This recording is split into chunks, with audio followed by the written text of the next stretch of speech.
There's been a sharp rise in the number of Australian women experiencing food insecurity, with females now significantly more at risk than men. The increase is being put down in part to the growing number of women fleeing domestic violence situations.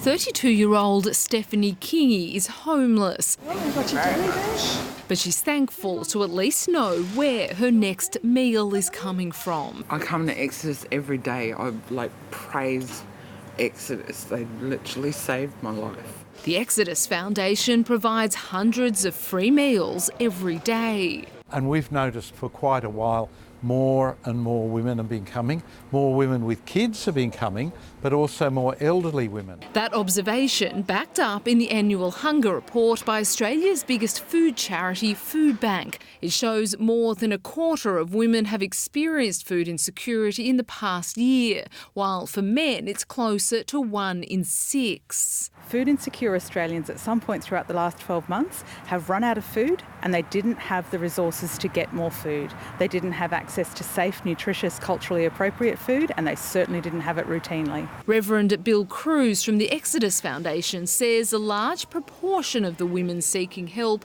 are escaping domestic violence. Women aren't putting up with that stuff anymore and are willing to sleep in cars rather than be at home with some brute. The report also found food insecurity was more likely to take an emotional toll on women, with a larger proportion saying they felt anxiety, stress and sadness.